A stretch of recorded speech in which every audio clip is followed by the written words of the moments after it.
Ketemu lagi pada kuliah teori graf. Pada kali ini kita akan membahas mengenai subgraf dan jenis-jenis graf ya.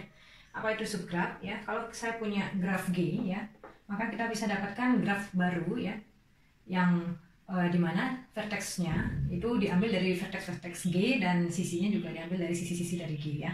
Ya, jadi graf yang kita dapatkan tadi itu disebut subgraf ya. Jadi subgraf H dari graf G adalah suatu graf yang himpunan vertex-nya adalah subset dari himpunan vertex G dan himpunan sisinya adalah subset dari himpunan sisi dari G ya. Oke. Ya, misalkan saya punya graf G ya seperti ini, maka saya bisa dapatkan ya banyak subgraf ya dari G ya. Ya, beberapa di antaranya misalkan saya hilangkan saja sisi E ya, sisi yang menghubungkan V dan W ya. Maka akan saya dapatkan subgraf katakan H1 ya. Subgrafnya adalah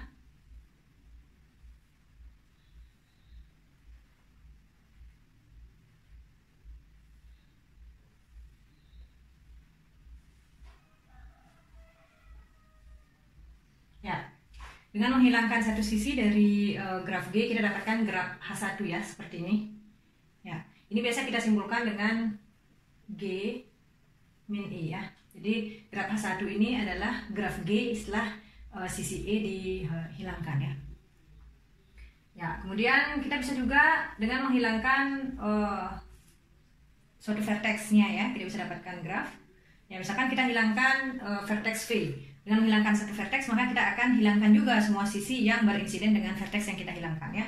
Berarti kita akan dapatkan grafnya adalah, jadi yang tersisa adalah vertex U. Oke, ini yang tadi adalah U, V, W, X, Y, ya, jadi sisi E-nya yang hilang ya. Nah, sekarang dengan menghilangkan vertex V, kita akan dapatkan graf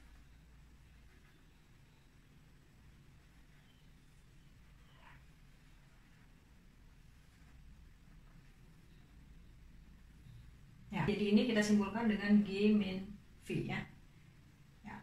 Ya, atau subgraf H3 ya, bisa kita dapatkan dengan melakukan kontraksi pada suatu sisi terhadap suatu sisi ya, yaitu kita hilangkan suatu sisi itu, misalkan sisi E yang kita pilih, kita hilangkan sisi E ya, kemudian kita lihat titik-titik yang berinsiden dengan E yaitu V dan W itu akan jadi satu ya. Ya, ini V dan W-nya di sini. Ya, hanya satu ya. Kemudian sisi-sisi selain E yang berinsiden dengan V dan juga berinsiden dengan W itu dipertahankan ya. Ya, jadi kita dapatkan subgraf H3 itu seperti ini ya. Jadi karena V bertetangga dengan Y dan bertetangga dengan U ya, maka kita punya sisi ini VU dan VY ya. Kemudian W bertetangga dengan Y dan bertetangga dengan X ya. Jadi sisinya adalah W dan Y ya. Titik ini berarti dengan Y terhubung dan titik ini juga terhubung dengan X ya. Ya, Y dan X tetap ya. Itu juga U dan Y. Oke, jadi ini kita simpulkan dengan G seperti ini ya. Jadi subgraf H3 ini yaitu graf G ya, setelah dilakukan kontraksi ya terhadap sisi E ya, yaitu menghilangkan sisi E. Kemudian titik-titik yang berinsiden dengan E itu jadi satu. Kemudian titik yang hasil tadi itu, titik yang ini itu kita pertahankan ya, persisian dengan sisi-sisi yang lainnya di graf asalnya kecuali dengan sisi E tadi ya. Jadi kita dapatkan subgraf H3. Ya, di beberapa referensi yang ini yang pertama ini ya disebut dilation ya. Jadi dilations of A. Kemudian yang ini itu adalah contraction ya, contractions of A ya. Jadi ini kita menghilangkan E dan ini melakukan kontraksi ya terhadap E ya. Ya, beberapa referensi juga kalian akan dapatkan simpul yang berbeda ya untuk dilation dan contraction ini ya. Jadi ini yang ini disebut dilation of E ya. Dan ini adalah contraction ya, contraction of E ya.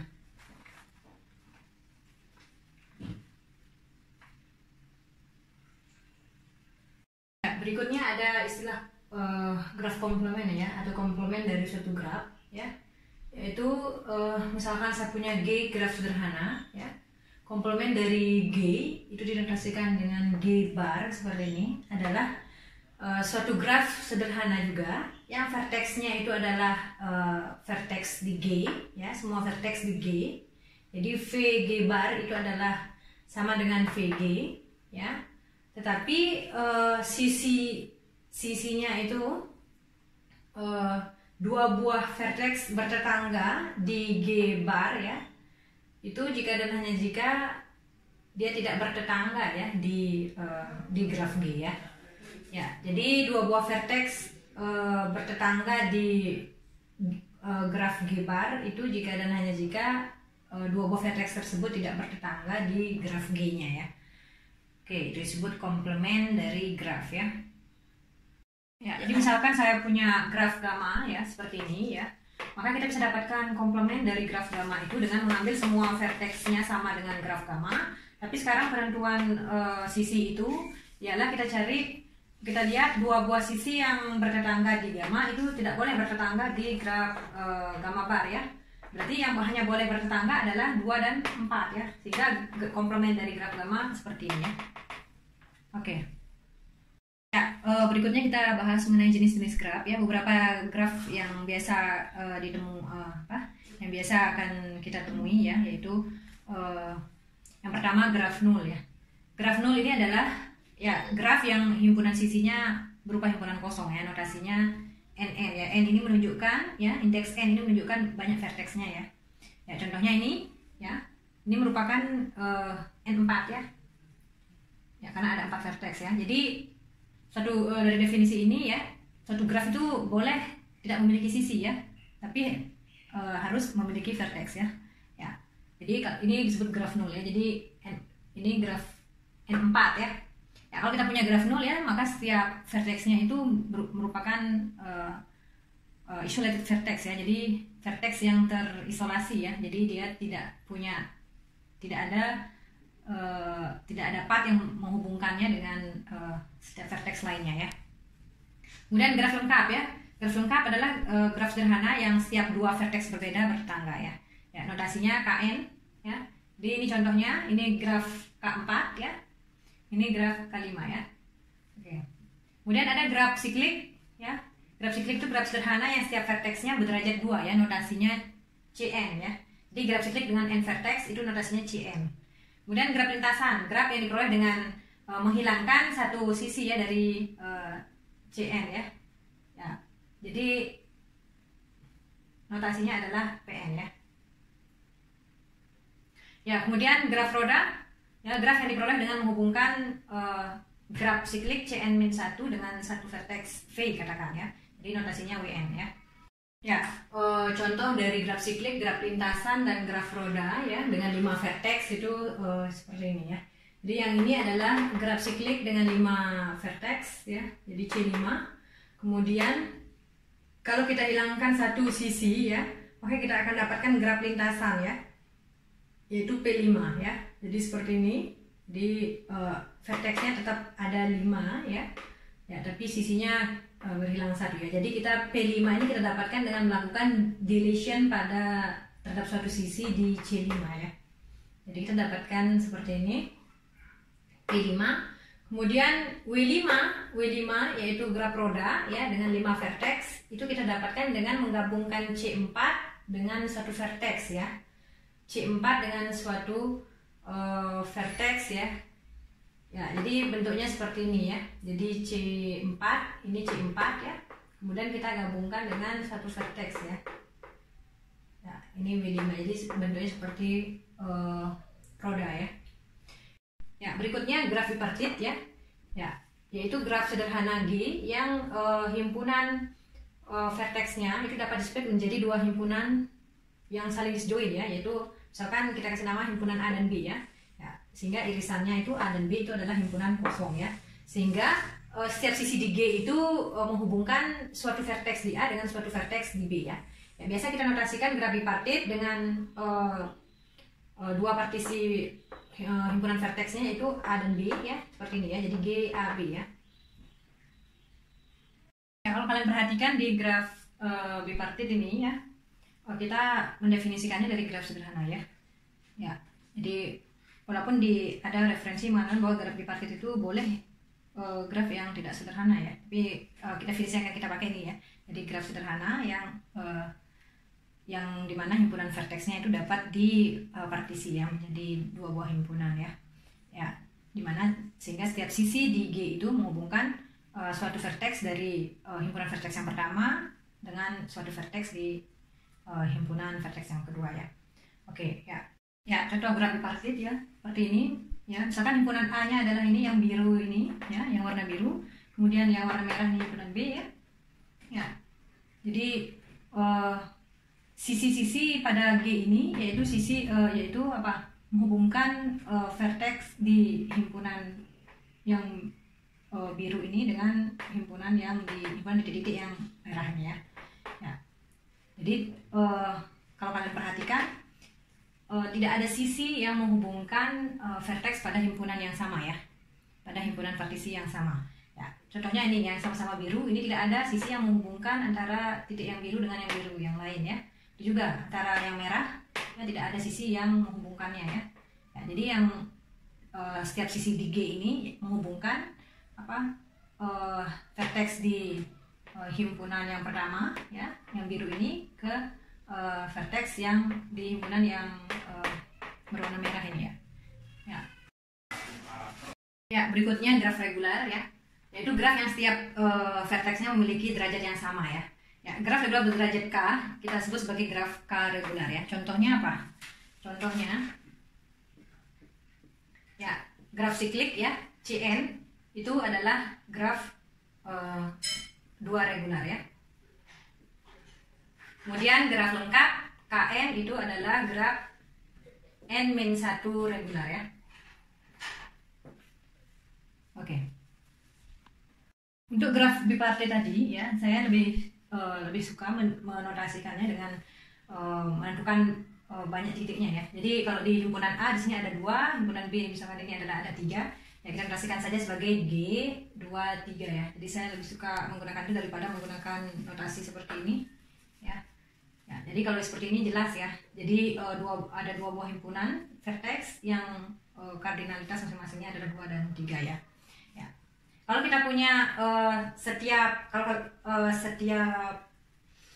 vertex di himpunan pertama dengan himpunan keduanya itu bertetangga ya. Itu disebut graf bipartit lengkap ya. Jadi kalau kalian perhatikan di G23 ini ya, vertex yang ini ya, kalau saya kasih nama ini 1, 2, 3, 4, 5 ya. 1 dan 5 tidak bertetangga ya. 1 dan 5 tidak bertetangga. 2 bertetangga dengan 3, 4, 5 ya. Jadi ini graf bipartit saja ya namanya. Kalau misalkan kita bikin sekarang ya, 1 dan 2 ini ya, kemudian 3, 4, 5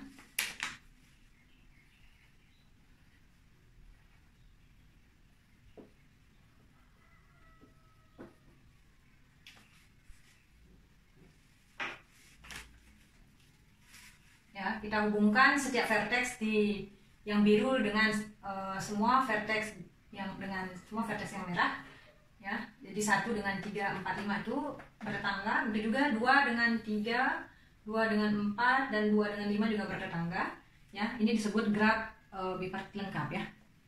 Ya, jadi yang ini adalah graf bipartit lengkap.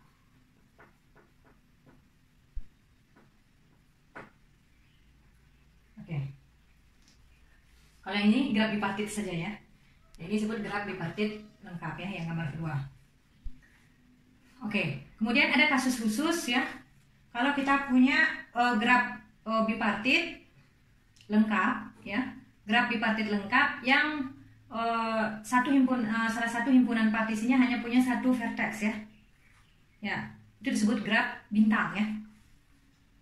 Ya, jadi graf bintang ya, itu graf bipartit lengkap G1K ya. Ya, ini contoh graf bintang ya, graf bintang G14 ya. Ya.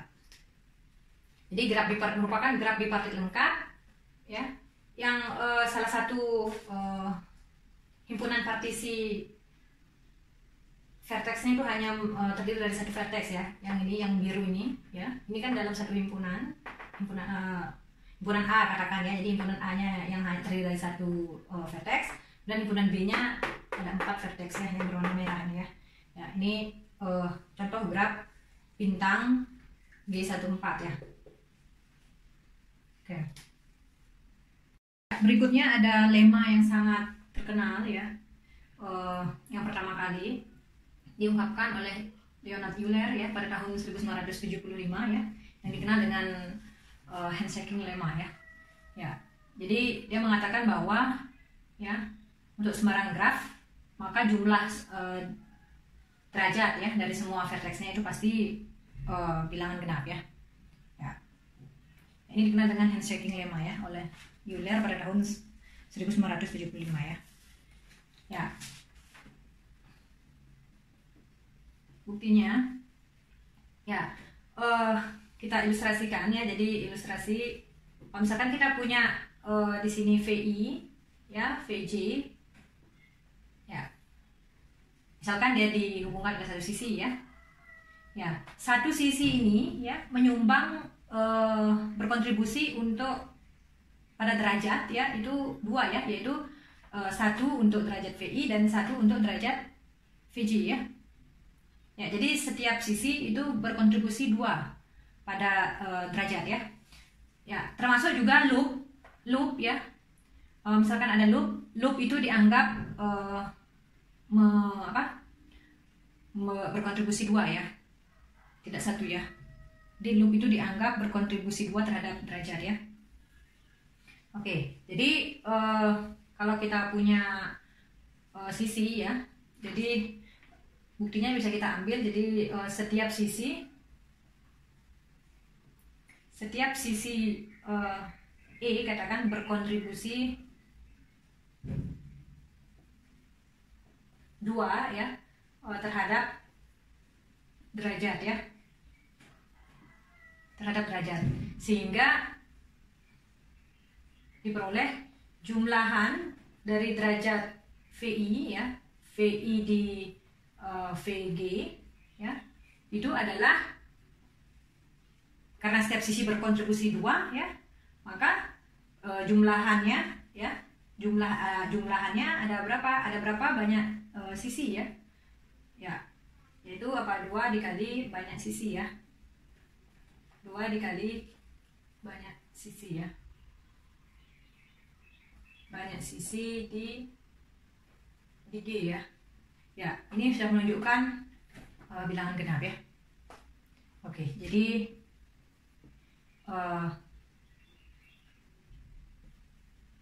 DVI VI di VG itu genap ya.